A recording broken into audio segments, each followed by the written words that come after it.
What's up, our friends? We're here to be talking to you today about the importance of the buyer presentation, an often overlooked value proposition of agents that we think right now, in light of the lawsuits that are happening across the US and Canada, is going to be something super critical to your success.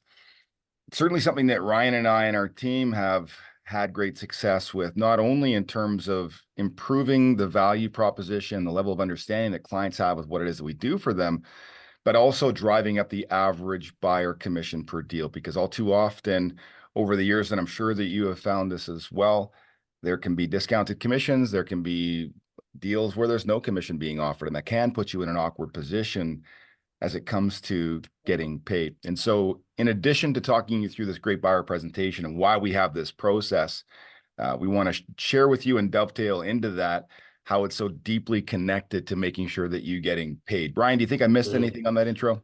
No, I love that, Court, and that's a great overview. And a lot of agents will ask, especially on the buying end, they'll ask me like, "Hey, well, I hear all this thing about I need to bring more value. I need to have a better value proposition." I think it's an overused term, but this is exactly what we're talking about today. Like, how do you build value to a buyer? And it's all about having their experience of buying a home go as smooth as possible. And what we're going to walk you through today with this buyer's presentation is that you're going to mitigate so many roadblocks in the buying process early on that your transaction is going to be smoother. It's going to be less stressful for your buyers. If it's less stressful for your buyers, it's going to be less stressful for you.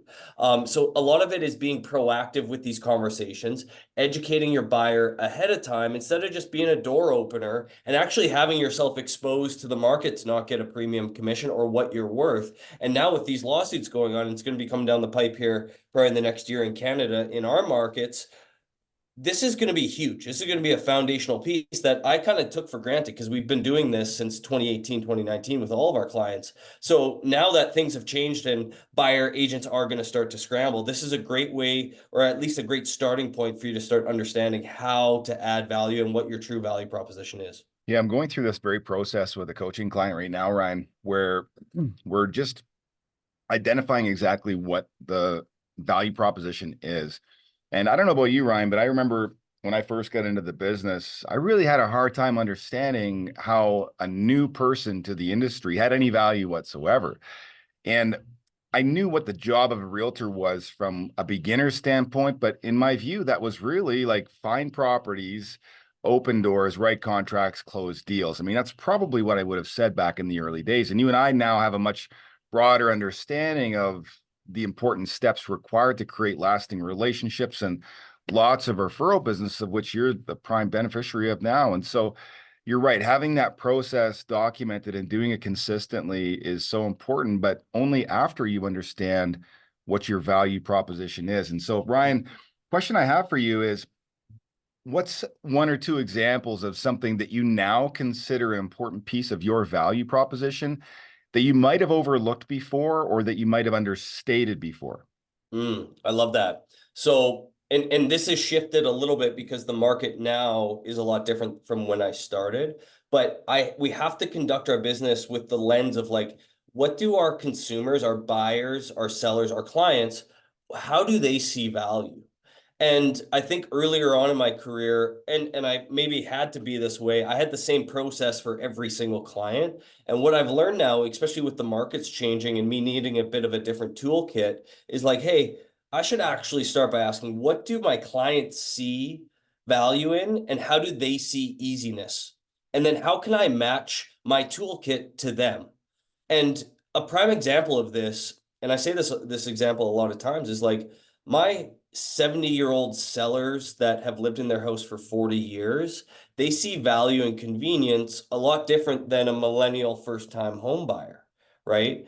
And I think that's good for us to have foundational pieces within our business, but also being able to tailor that to each specific client without us feeling really disjointed in amongst ourselves, right? In our own business. So that's something where, going through this buyer presentation religiously early on in my career was so beneficial because now I can have a buyer's presentation on the fly because it's so ingrained into my memory banks.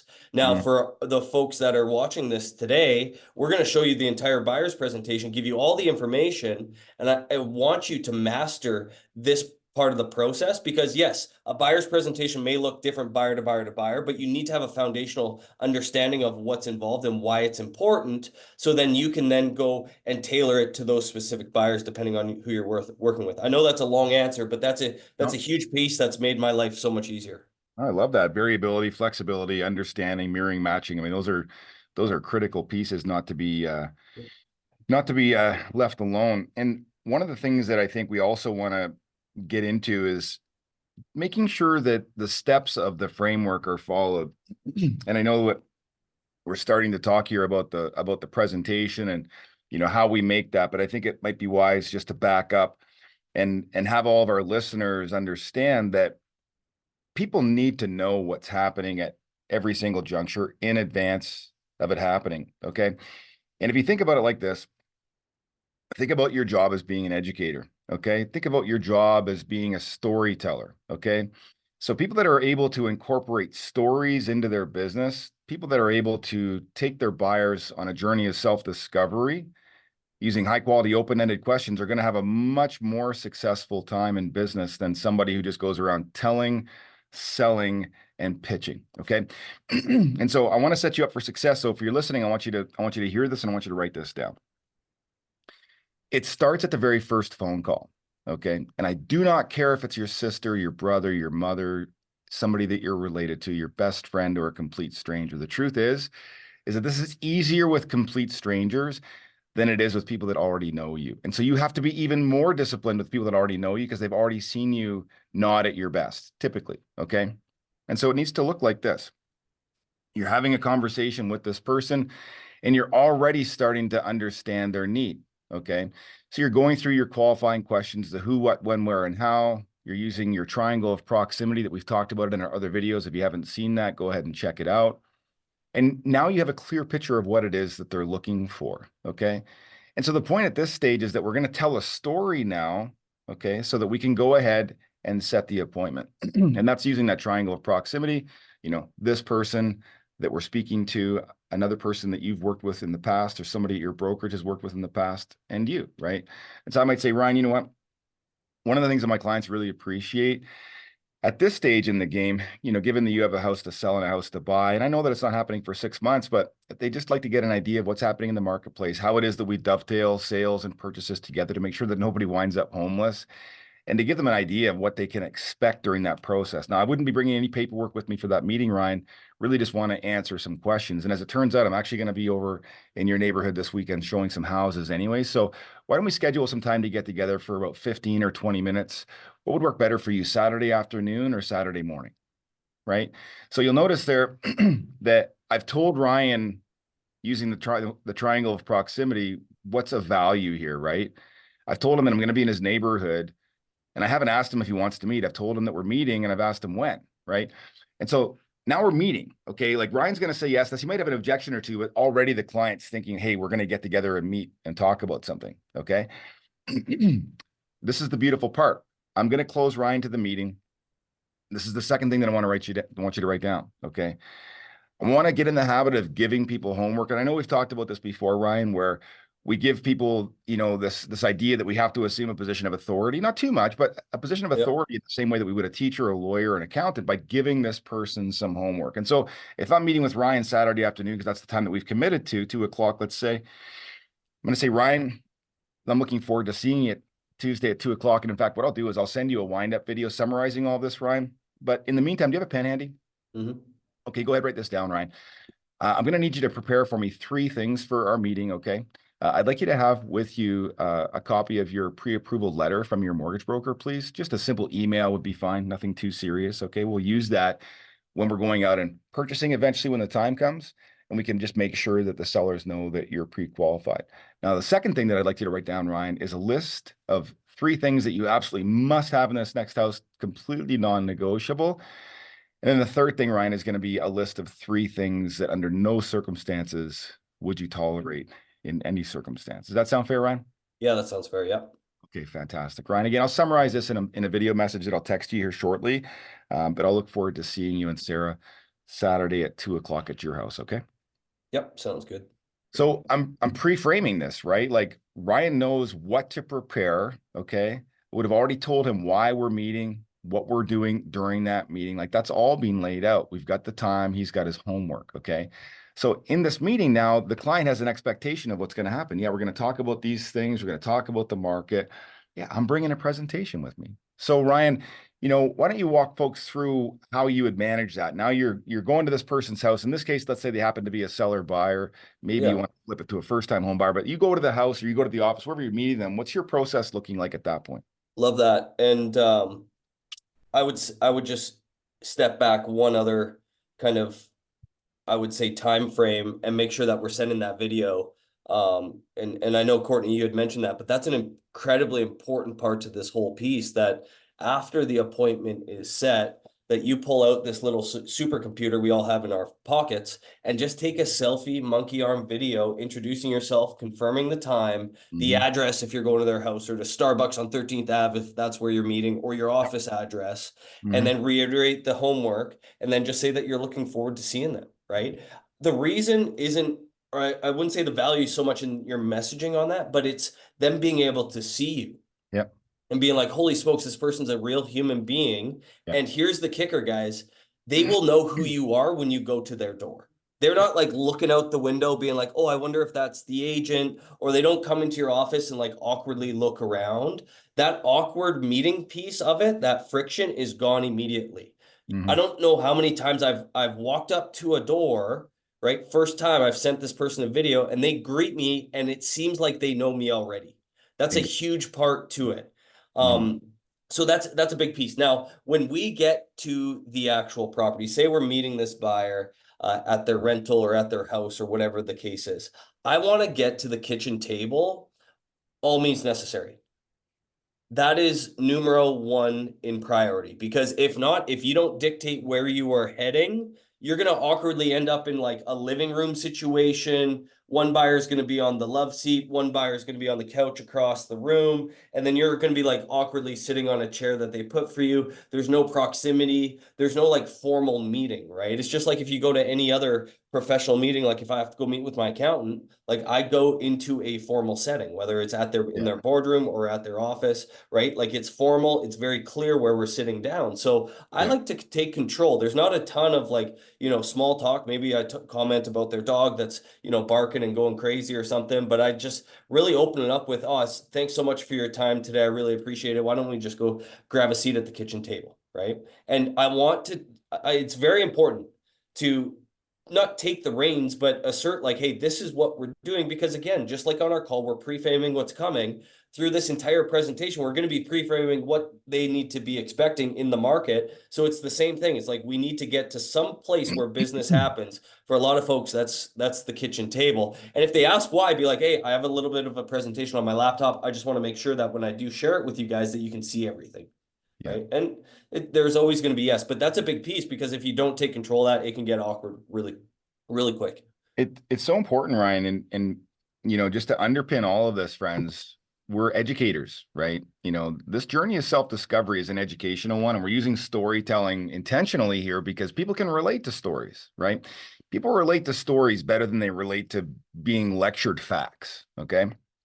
And so we want to set this up in such a way where we're pedagogically giving people information in a way that they can truly learn it, okay? And so my parents are both teachers. If you learn a little bit about pedagogy, it's just really like, how do I communicate stuff in a way that's going to make sense? So we're limited today, for example, by this Zoom, okay? But there are a portion of you out there, in fact, about 33% of you would learn this lesson much better if we were physically present with you and able to literally touch you on the shoulder or ask you a question. Like that's just a way that some people have of learning, just in person, right? Other folks are going to learn by reading, okay? And other folks are going to learn by doing, okay? And so what you want to do is make sure that you're mixing this up as much as possible so that this person is experiencing learning in a way that's meaningful to them, okay? At a pace that's relatable to them. And that's the stuff that's giving you this authority, okay? The fact that you're the person in charge. Now, I think too often agents believe that they have to be the ones telling the story, given the facts, and that's where their authority comes from. No, the authority is by being a great educator. The authority is in telling a story that takes this person on a journey of self-discovery. right?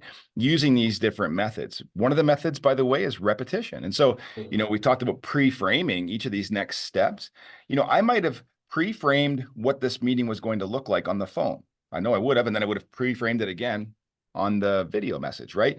And then as I'm in the door, we're sitting at the table now. I'm going to say to Ryan, as I've mentioned now, today what we're going to be doing is just talking a bit about the market, talking a bit about your property, a bit about what that process looks like, and answering the question, how is it that we can assure you that under no circumstance will you have to worry about being homeless? Now, Ryan, let me ask you this question. Are there any other big fears that you have that maybe you've thought of since we've spoken last, that have come up for you? And so that's just a question. Like, tell me, Ryan, is there anything else, right? There's going to be some other things for sure. Now we're getting a dialogue going. So I can just now understand, like, what's Ryan's challenge? How am I going to set up this presentation in a way that answers all these questions, right? So I'm going to go ahead and do my needs assessment even deeper in person now, because I was on the phone before, don't forget, just audibly.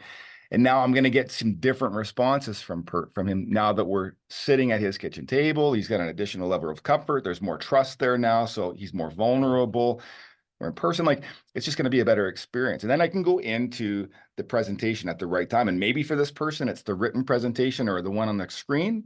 For others, maybe not. Maybe it's just I'm talking them through the process. So wanted to just kind of get that part set up for us. Yeah, and I do think the first, at least this is how I feel, whether it's going to a listing appointment or to a buyer's needs assessment, I like to have the first like 2 minutes nailed down, right? Mhm. And just have it baked into my brain. This is what I'm going to spit out of my mouth. Because if you don't have the first few minutes nailed down, things can get really awkward and clunky, especially how to start the meeting, right? Like, what do you say? What comes out of your mouth when you sit down at the kitchen table to be like, okay, enough small talk about how it smells in here, Right. or there's 7 dogs and 3 cats and you're joking about how much you love dogs. Like, okay, let's break. What are you going to say to start the meeting? And one of the things that I say about 90% of the time is just simply saying, hey guys, I know we chatted a little bit, on the phone there, but bring me up to speed with your buying journey thus far. Or if I Mhm. know that they've been looking at properties already, maybe with someone else, or they've been open housing, bring me up to speed with how your house search has gone so far. Right. And bring me up to speed or give me the cliff notes. It's a soft way to like gently nudge them and be like, okay, meeting's happening now. Let's go. Mhm. Right. Yeah. So I would just encourage whatever script you guys want to use, have it a really good question, preface it with bring me up to speed, give me the cliff notes, and then you can start talking and you're naturally going to flow into that presentation. One of the things that I really love during the feeling out process for a new agent, Ryan, at this particular stage is having somebody there with you who's really high on the emotional intelligence scale. And one of the things that I've struggled with over the years is the amount with which I just naturally talk. And so I've talked my way into sales, but I've probably talked my way out of more sales, right? And so one of the things that I learned by bringing people with me to these presentations is that I just really needed to shut up more, right? Like I know I talk a lot on a coaching phone call, but in a meeting, I really just needed to ask more questions and just shut up more, right? And I wouldn't have learned that if I hadn't have had people come along with me and then ask them for solid feedback. And so as a new agent, if you're out there on your buyer presentations and you're not closing in a way that you would like, bring a trusted mentor along. Just ask them, hey, listen, I want to see if I can get your feedback on how my listing presentation is going or my buyer presentation. Would you mind just tagging along with me for an hour? I'll position you like you're somebody that I'm training, right? Or, whatever it takes to get this person in the meeting. And really what they're doing is just auditing your process to see at what points did you lose these folks? Like, where were you rambling? Where did you, get off in a tangent? And to Ryan's point, what made me think of this is that I used to do that a lot. These meetings really only need to be 45 minutes in and out, but I could make them 2.5 hours, right? And then by the end of that, people are so tired, like they desperately want you out of their house. They're worried that if they work with you, it's going to take too much time, right? And that's all over a 2.5 hour meeting, which may not be true, but you wouldn't have known that, or I wouldn't have known that without that feedback. Love that. And I think that's a good point to take is like, just because there's time put in doesn't mean that there's value there, right?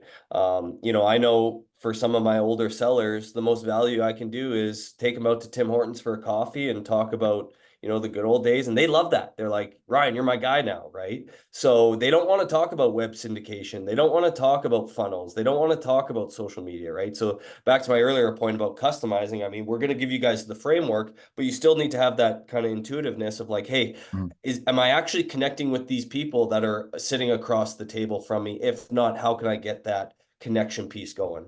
Yeah.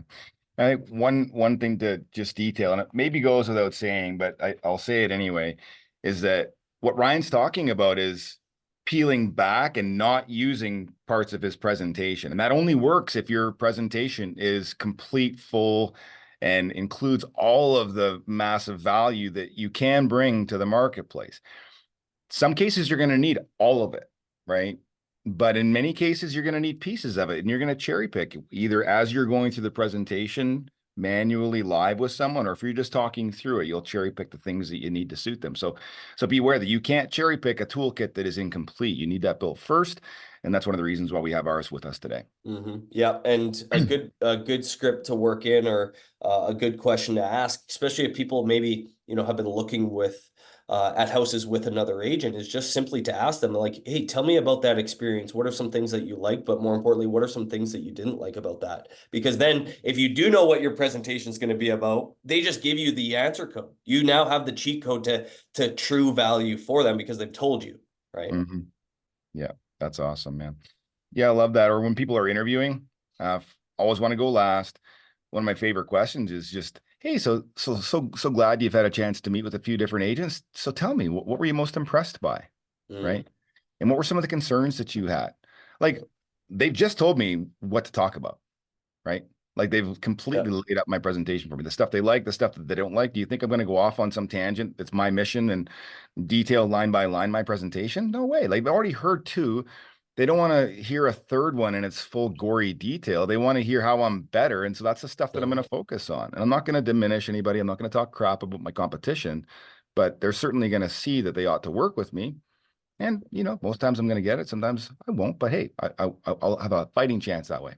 Love that. Love that. Well, let's talk to us, Courtney, about you're at the kitchen table, you're starting to kind of talk about them. Obviously they're going to start with, probably what they want in houses or what they don't want, or maybe you talk to the homework that they gave you. How are you going to transition it from kind of the small talk, the beginning stages of that meeting into the actual presentation? Assuming like you have a laptop with you, you're at the office, you have it up on the wall. Walk me through that transition and how you're presenting the actual buyer's presentation. Yeah, for sure. So starting at the door, when I'm a bigger dude, so when I'm at the door, I'm usually standing sideways, like I'm just a little bit broad. So I want to shake hands with my right, that's my right hand. So I'm probably going to be standing sideways at the door, so I'm not like this imposing shadow when they're coming up. I'm going to be like a little bit small, reach in, say a friendly hello, niceties, kick the shoes off. There's going to be that little moment of confusion that you always see, right, Ryan, where they're like, okay, so, you can tell, like, what do we do now? Some folks, if you don't do anything, will want to take you on a tour of the house. Others will put you in the living room. Some will, take you to the backyard. It's crazy. So you really need to get a hold of it right away. Do exactly what Ryan said and say, well, fantastic. Thanks for having me over. So nice to finally meet you. Why don't we go sit in the kitchen and have a seat at the table, and we can get to work over there, or whatever way that sounds most like you. Just direct to the kitchen, okay? So I'm going to go sit down there. The thing that I'm looking for, Ryan, is a file folder on that table, right? So I want to see a file folder on that table so that I can praise these people for doing their homework, okay? If you think of like a child who's keen and done their homework, they love nothing more than for their teacher to acknowledge the fact that the student has come prepared. Adults are no different, okay? So you might say, oh my gosh, look, I can see your notes here. Thanks so much for being prepared. I really appreciate that. Most people don't take it as seriously as you. So like just a sincere comment about that. And I'm being real. Like if they've done that work, they are serious. They are professionals. They are prepared. They're going to expect that from me, which I am as well. But I also know that my odds of getting the deal are much higher now, right? Because they're listening, they're taking my authority, okay? And so we'll sit down and I'll just do kind of a summary. I always like the summary of, where we've come from. It's kind of an easy transition. Sometimes people forget, right? So I might say, as I mentioned in my video, there's a few things that we're going to be going through in our meeting today. Naturally, we're going to be talking about the market conditions. We're going to be talking about the sale of your property, what that process looks like, the process of buying a property as well, any of the steps, and most importantly, how we make sure that the person that we work with never winds up homeless. But let me ask you this question. What kind of questions have you come up with in the meantime that maybe I can address right out of the gate before we get started? So So you're like getting them talking, I'm basically. getting them talking. Exactly. So as I said to you before, Ryan, I have this propensity to talk too much. And so I've just trained myself to like get the questions going so that I can stop that from happening. And so I'll get the ball into their court. That'll just give them a chance to unpack any pressure, stress, anxiety, worries that they've got. Okay. Sometimes you've got to prepare for somebody, especially if it's around a listing, buyer seller, to talk about commission. And I'll say, that's a super important question. There's lots of detail as it relates to marketing and selling a home, and there's a variety of different ways and commissions that we can do that with. So when we have that detailed conversation, why don't we talk about that together so that we can contextualize the value versus what we're charging to do it? And besides, it varies depending on the house and what you need from us anyway. And so Mhm.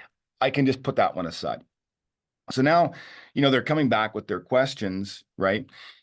And so moving towards next phase, typically if it's a buyer seller like this particular situation, I'm going to be going into a lot more detail, Ryan, with them about what's motivating this move. And so Mhm. I might reiterate, I might say, Ryan, Sarah, thanks so much for sharing with me when we chatted that, you're thinking about moving because, children. Is there anything else about that that you feel like you could share with me now that might inform that decision a little bit more? Again, questions, right? Okay, tell me more about that. Help me understand. And let me understand what's the timeline for us doing this. And so whenever I use the timeline conversation, Ryan, one of the things that I like to do is I like to kind of put a barometer on it. I want to know like where does it get uncomfortable? Okay. Because some people will say to you, like, oh, it doesn't matter. Like whenever it happens, it happens. And that's 100% of the time bullshit. Like 10 years from now isn't when it's comfortable. Okay. Mhm. So that tells me that there's a time frame. And I'll say that. I'll say, so help me understand when this should all be coming together for you. And I'll say something to the effect of, I know sometimes folks will say, yeah, it doesn't really matter. But if I ask them if they're prepared to wait 3 years for the right house, they start to look uncomfortable. So tell me this, where would you like it to happen and where must it happen? Mhm. Right. So I'll just like get this sense.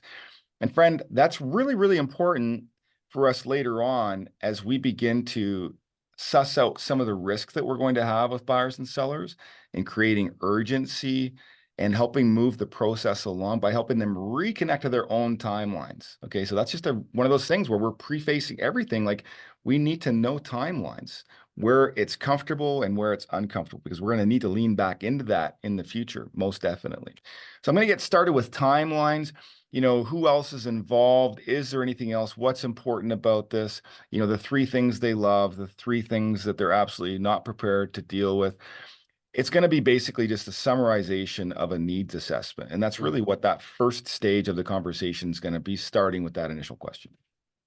It's awesome. There's a lot of meat there to chew on, and I think one of the most important things to remember, guys, is like if you're going to be helping someone through either just buying a house or especially if they're buying and selling, there's a lot of aspects to this, and at the end of the day, they're gonna be transacting like $1 million through you. Like it warrants a sit down. It warrants you to be a professional. It warrants you to ask these questions. I think there's like this underlying kind of, I don't know what it is, like a stigma of being an agent. They're like scared to ask questions because they don't want to be salesy. Just because you ask questions doesn't mean you're salesy. I would say you're doing your job, you're figuring out how to best serve them. And I'll even tell my buyers that, like, hey, the main point of this needs assessment is for me to figure out how to best serve you correctly. Right. So don't feel bad if this is so different than what you have been doing. Actually lean into that and just try to conduct these needs assessments with that lens of being like, holy smokes, these people are going to spend three, four, five, $600,000, probably the biggest purchase of their life. If they're first-time home buyers, they have no idea what to expect. You're doing a service to them because you're pre-framing every single thing that's going to be happening. And in my opinion, makes the whole transaction, the whole experience with you being the realtor so much smoother. So I love that, Courtney, especially if they're buying and selling. And one thing that I like to do anyways, when you are going to someone's house, if they have to sell that house in order to buy, I always start with the fun stuff. I always start with the buying side of the whole transaction or the whole timeline, because it gets them excited about shopping. It gets them excited about getting set up on an automated email, talking about their wish list, right? Talking about what they don't want, talking about the future before you break into like, okay, let's talk about the sale of the property. This is going to be a big component in this whole thing, right? But I like to go buy first, sell second. I really love that, Ryan. And, let's just talk psychologically about why that can work so well, because we know that the buying process is a really emotional one. It's typically emotionally driven, right? There's something going on. There's the desire to move for whatever reason, sometimes happy, sometimes sad, sometimes neither, but it's generally around emotion, right? And then when it comes down to the dollars and cents of selling, there's a lot more logic involved. What's my house worth? What's the value done since I've bought it? How much do I owe to get out of my mortgage? Like, it's a lot of numbers and logic. And then they're going to want to see supporting evidence that corresponds to the value proposition and the commission that you're charging. So that's a very logical equation as well. And one of the things that I'm really conscious of is my use of language at times like this. Okay. And so strategically, this is something that I've used psychologically over the years that's worked really well. When I'm working with buyers, I'm intentionally, friend, trying to get them to connect emotionally with a home. Okay. And so I'll ask a question like, after we've been through the property. So tell me, how does this home feel to you? Right? Mhm. Tell me, does this feel like home? Can you imagine your furniture in this home? Right? And so I'm using the word home intentionally, super super intentionally, so that I can have them like picturing themselves living here. Like, I literally just want them to picture this. And if they can't, that tells me that this property is not going to be the one for them. Okay. And that's totally fine. But if they are, and they have, then we're probably going to be offering on it. Now, just as important is giving them a way that they can let go of their property.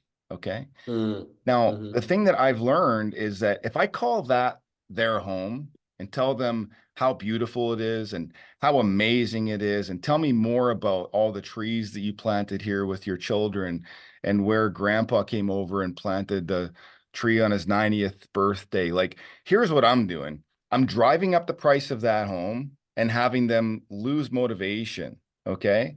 And so I want to talk in brief detail about this property. Okay. And I want to get into as little detail about that stuff as possible. It's just truth. Because here's the other thing. I've been my own realtor on my own house, and I've seen how much buyers care about those things anyway, right? The examples that I've given, those are personal examples. My mom helped me plant my hedge. Nobody cared about that. That took us like weekends, man. It was a big deal. All the wiring that I put in the house for surround sound, nobody gave a shit about that. Okay. In my head, it drove the price up. In the consumer's heads, they were like, next, what else? Here's the price. I don't care about any of that stuff. It's overpriced. And it was. Okay. And so we want to create an opportunity for the seller to detach emotionally from that property so that we can help them understand real market value and move on to this emotional picture of the next property. So we're calling their house a property, and we're talking about the next one that they want to attach to their home. Okay. Just semantics matter emotionally, intellectually, as we're moving people through this journey. We want to start using that type of language at the table for sure. Yeah. There's a lot of, I would say, little things that add up to being massive things, right? And if we're talking about how to build a value proposition, that's a very difficult thing just to answer in a blank response. But all these little things in amongst themselves aren't a big deal. But if you stack 20 of them, 30 of them in a row, that is your value proposition, right? Yeah. That is you building yourself as an educator and as a person of authority to your consumer's eyes. So there's a lot of little things that need to fall into place here. Once you do it for a long time, you take them all for granted because it's just natural. True. One more thing to think about, friend, and I think, Ryan, it'd be too laborious and time consuming for us to go through every single thing that we do as far as value goes. But what I would say is this, okay? For most people, there's something unique and special about you that allows people to connect with you. Okay. And so one of the exercises that I have my coaching clients go through is this idea of speaking to somebody that they can trust and be vulnerable with, and ask that person, in your view, what makes me unique and special? And in your view, what do you think would position me as being an excellent realtor for someone? You only have to ask 2 or 3 people that question. They have to be very close to you, a partner, a friend, brother, sister, what have you. And you'll know what you need to know. And then when you start thinking about those 2 or 3 things, I want you to now put yourself in the buyer's shoes and ask yourself why that matters to them. Okay. And at what times during this journey of buying a home are those things that matter going to show up, and how would you leverage them? Okay. That's how you build out your value proposition. It's not by like spending money and doing all these things. It's really just like understanding your essence, understanding how that's relatable to a person that you're meant to serve, and then communicating that to them in a way that's meaningful to them. That's really what this is about. So don't worry about the things that we're doing. As a newer agent, if that's your case, you're continually going to be adding to your toolkit, and you'll continually be thinking from the buyer's perspective, hey, why does that matter? And how am I going to communicate it in a way that's meaningful to them?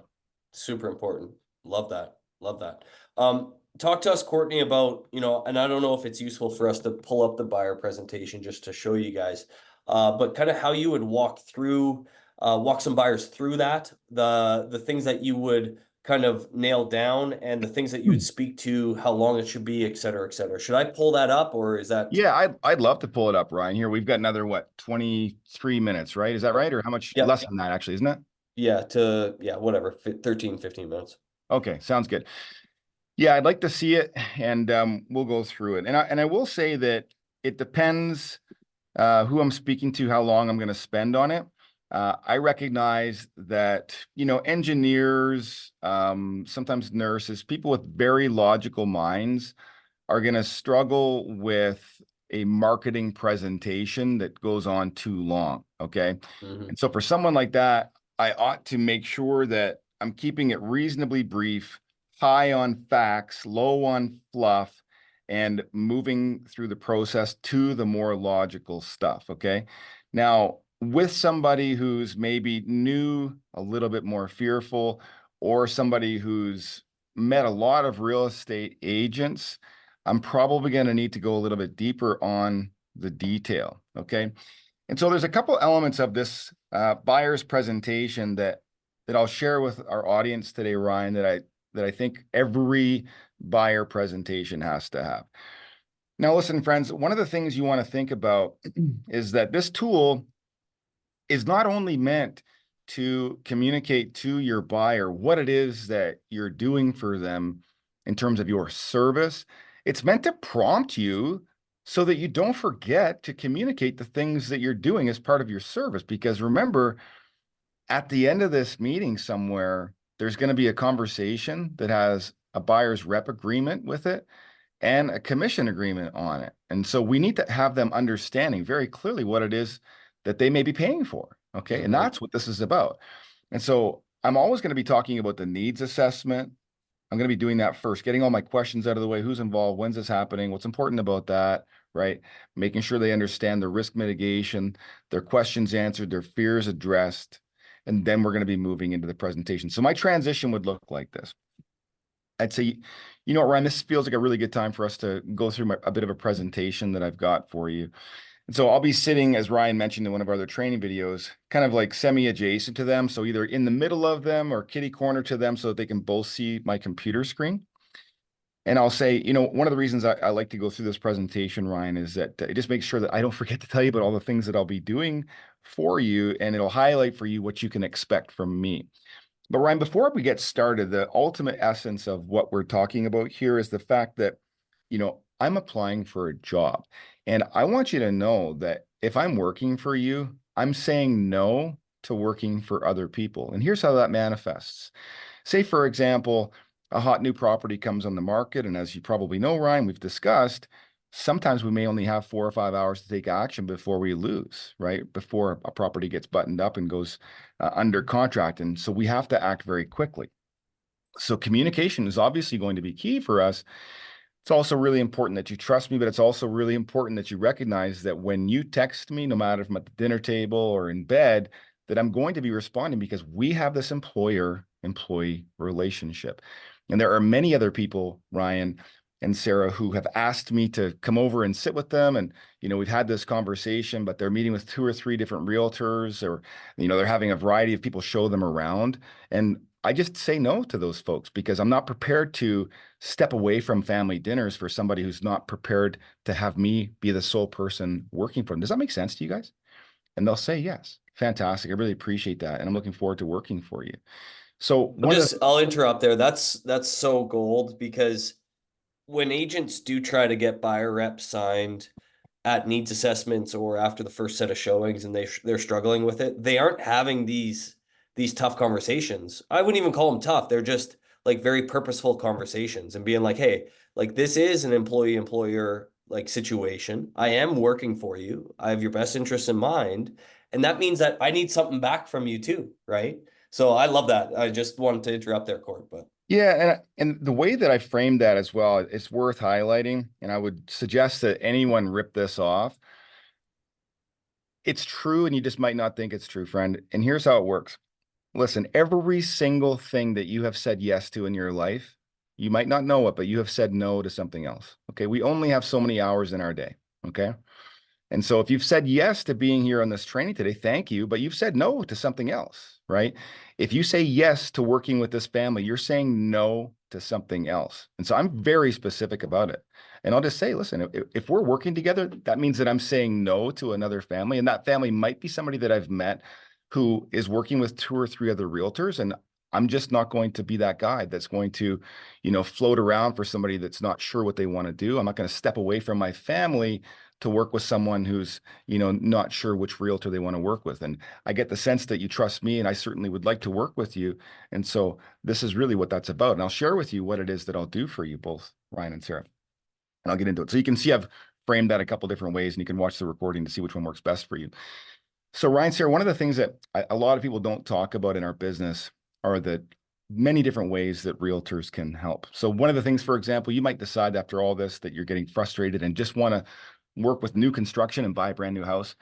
That's something that I can help you with as well. And not just help you with, but make sure that you're saving money and buying objectively. And so one of the interesting things that most people don't know, Ryan and Sarah, is that when you go to meet with a builder, there's nobody there that has agency with you. Okay.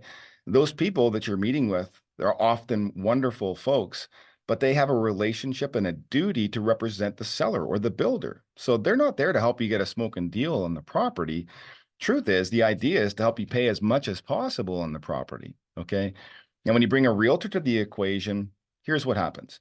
I'm going to help vet the cost of every single detail. I'm going to manage every detail of the entire process. I'm going to make sure that the negotiation goes smoothly, that you're well protected, and that we wind up with a fair price on the property.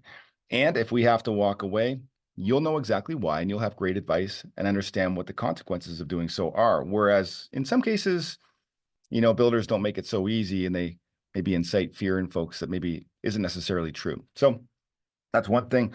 Now, moving on to the second, for sale by owner is a really common one. I see a lot of sellers and buyers will come to us after trying this experience on their own, and they'll walk up to a door, it's got a for sale sign on it, and tell the seller how excited they are about the property, and say yes to the price and all these things, not realizing that that might not be the right price, and we may need to negotiate that. In fact, it may be so overpriced that we don't even consider it, but now they've given away all this leverage because of the way that they've positioned it. And so having a realtor involved there can save tens of thousands of dollars, and I could bore you with examples of how we've done that, but I'd rather just move on to the next one. Because in many cases, there can be these properties that are either in foreclosure or court-ordered sales, and I want you to know that I can help you with those as well. There's dozens of different ways that we can find those properties for you, from cold calling to door knocking to searching the MLS using some very specific strategies that hardly any realtors know about, to talking to our industry colleagues, to sending out newsletters, to sending out email blasts. I mean, there's literally dozens of ways that we can help you find properties. Now, one of the things that I want to share with you now that we've got that out of the way and you understand all the things that we can do for you is what the actual process is for buying a house. Okay, we're in the buyer's consultation right now. Naturally, you've already gone to your bank and gotten your pre-approval out of the way. One of the things that I want to do, as I've mentioned, is have our in-house mortgage broker reach out. In many cases, he's been able to save people, upwards of $10,000, $15,000 over their 5-year term, and it's no cost. So I'm just going to have him reach out and go through that same process with you now that you've already got the information. Worst case scenario, you use that to leverage your bank to give you a better rate. Then what we're going to be doing is ideally today, like we said, we've set aside about an hour after our meeting here just to go out and look at a couple, maybe 3 properties. I know you've said that you'd like to see this one. I've chosen this other one. And then I thought randomly, you know what, we're going to be in the neighborhood. Let's just for fun pick out this one as well. And here's the thing that I want you to do. I just really want you to be honest with me. I'm going to ask you to score each property out of 10. Okay. And then we'll make some decisions based on that, recognizing that, hey, listen, most people will buy a house that scores 8, 8.5 and up. But if it's like a 7, we're not going to talk about it again. We're not going to come back to it and go see it a second time. In fact, if you know that a house is a 7 as you're walking up the front steps, we shouldn't be spending any more than 5 minutes in that house. It's a waste of your time because the next house could be a 10 and we won't have enough time in it if we do that. So we want to protect our time and make sure that we're using it wisely. I also want to share with you guys, and you might be surprised to hear this, that in a lot of cases, my buyers, because of the communication, the preparation, the needs assessment, part of which we've already gone through, we're oftentimes only having to see 5 or 6 different properties. And so we might see 3 today, a couple more tomorrow, and then 1 the next day. The thing that I want you to remember is that I'm really good at this. I'm listening, I'm paying attention. We're both going to be working at finding new properties. And if you do find that you get that feeling that you could see yourself living in this house, there's a good chance that I'm going to know that as well. I'll ask you some questions just to be sure, but I want you to have the confidence that we can go ahead and purchase that property. It doesn't need to be the 10th or the 20th. Most times people are finding those properties pretty quickly. So I just want you to have the confidence to know that that's a very common reality. Does that make sense, guys? So here's what I've just done, right? I've mitigated my showings. I don't want to show 20 properties. I just want to show the ones that they're going to like. And if you're going to show properties, friends, show them in this order, just as a pro tip. Start off with something that you know that they're not going to buy. Work up towards in the middle of your showings, whether it's 3 or 4. Work up to the best property at position 3 or 4, okay? Your last one can't be the best one, cannot be the best one, okay? Doesn't matter if you have to double back, doesn't matter if it's going to take longer.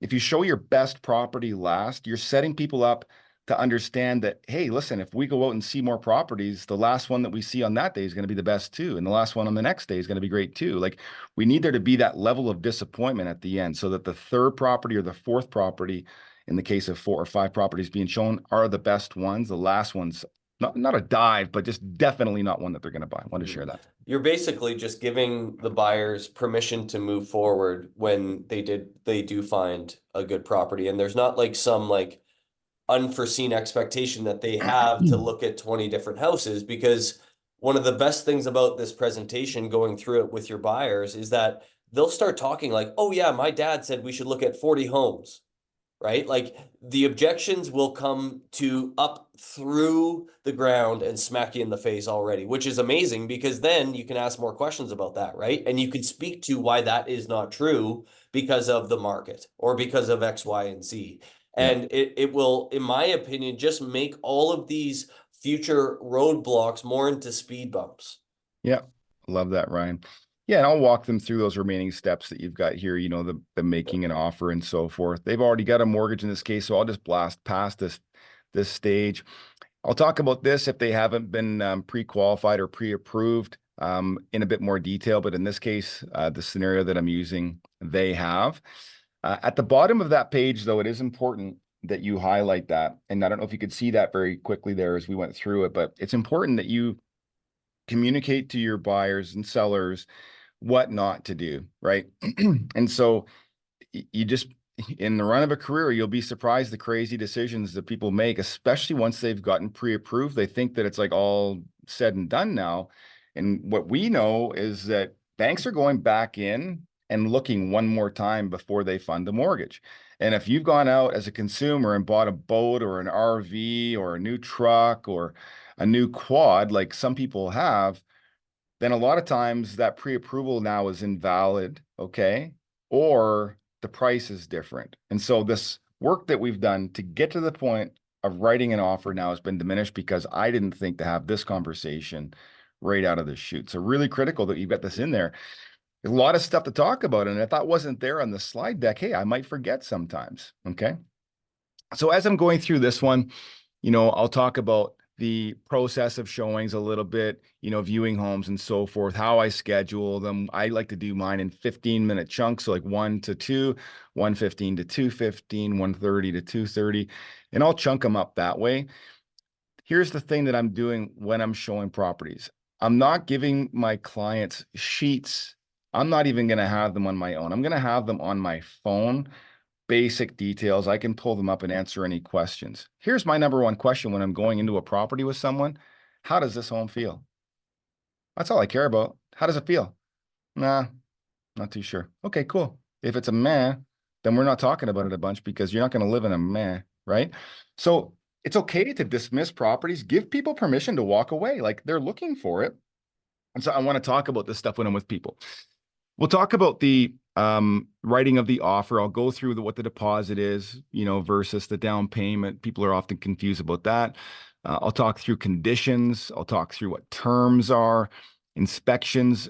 During the inspection conversation, Ryan, I'll often also set them up as, hey, the inspection is not meant to be a lever point for renegotiating price. It's meant to be a trigger of whether or not we proceed with the property based on the current condition, because we should have a reasonable idea of the kind of condition the property is in based on our cursory walkthrough. There may be some big things that come up, but the intent of it is not to engage in a renegotiation. I talked to them about the appraisal process, about how the bank is going to have somebody likely drive by the property, maybe go through it.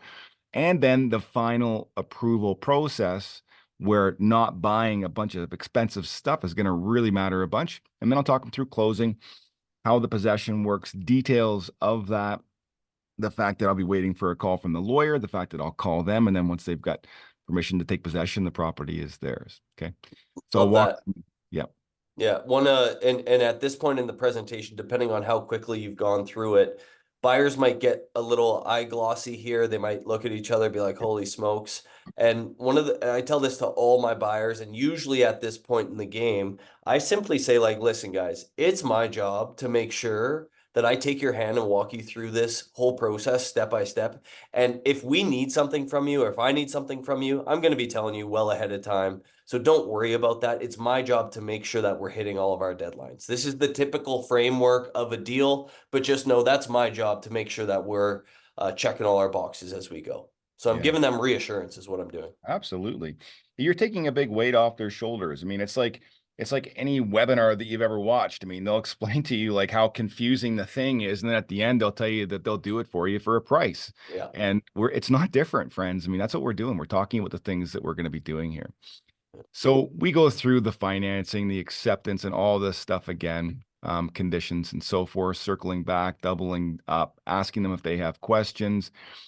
Then talk about meeting with the lawyer, as we do in Canada, because we don't use title. But if you're in the US, that could be the title office. There's pre-possession walkthroughs in some markets, not all. Seems like they're getting less and less common. But in Lethbridge, Alberta, at least, typically speaking, most agents will negotiate the final walkthrough with their buyer of the property before possession, just to make sure that everything's the way that it should be. And then we'll again talk about how possession day would go based on that. And so one of the things that I'll be doing consistently throughout this presentation is I'll be asking pre-closing questions. Does that make sense? Yes. Does that sound fair? Yes. Sounds pretty robust, right? Yes. So I want them to affirm that this is a holistic approach to helping them buy a property, and I'm going to give them lots of chances to talk about that. Then what I'm going to do at this stage is start preparing them for doing business with me down the road. And so I'll just say to them, you know what, Ryan, the funny thing about this entire process, and this is a sheet literally meant to remind me about this, is that I'm really going to like working with you. I can already tell. You've got a great house here. I can't wait to help you sell it. I can't wait to help you find this next property that's going to help you do A, B, and C that you've mentioned. But the other truth is that I'm really going to miss working with you. And I already know that just based on my past experience. And so my business has been built, Ryan, on being able to work with more and more people like you. And I know that you know more and more people like you. So if you're happy with the service that I provide and you feel like I've done great work, one of the greatest compliments and privileges that I could have in my life is if you can encourage your friends to use me as their real estate agent, whether they're buying or selling. Furthermore, what I've got here is a business card with a QR code. And anytime that you find somebody that decides that they are interested in buying or selling, you can go ahead and scan this. Just put their name and their phone number in there. Let them know that you're doing that. But that tells me that you've made that connection, and then I can pay you a referral when they do something with me as well, just to make sure that I'm rewarding you for connecting me to other folks that you want to have the same great service. And as a way of saying thanks. And anytime that you do that in the future, unlimited number of times, I'm going to keep the cash flow coming your way. Does that sound like a fair way to treat your friends, Ryan, to make sure that they're being looked after in the same way that I'm looking after you? Yep, absolutely. Cool. Yep. So super straightforward. I mean, I know that I got in a little bit of detail there, but I do think these things matter. And like Ryan's earlier point, it's no one thing, right? It's all of the things stacked. And to this day, friends, I don't know that I've ever gotten it right 100% of the time. Like, I don't think I've ever hit all the marks every single time. But if you've got like 30 things that you could hit and you hit 15 of them consistently, and those 15 might change day to day depending on what you're remembering, hey, you're doing really good, because most agents don't have one. And if they do, they're talking about two, maybe three different things. And your value prop is layered and relevant to this person's custom story that you've helped them navigate. Love that. Love that. As we're winding up here, I know we went through that presentation quickly. What we will do, guys, is we'll actually add that presentation onto the replay email as a PDF. And I know it's branded our team, but you can easily go on Fiverr or Upwork. Feel free to use that as a template and send that to whoever you hire to be like, hey, we want to make a buyer's presentation similar to this one.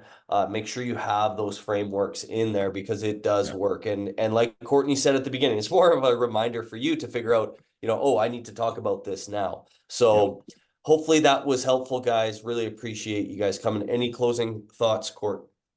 No, I would just say for anybody new, Ryan, one of the best things that you can do is just build your process. And it doesn't have to look like ours, and it doesn't have to be huge, and it doesn't have to be expensive, but you need to have a process that you can work through each and every time, no matter who it is. Like I said earlier, friends, family, strangers.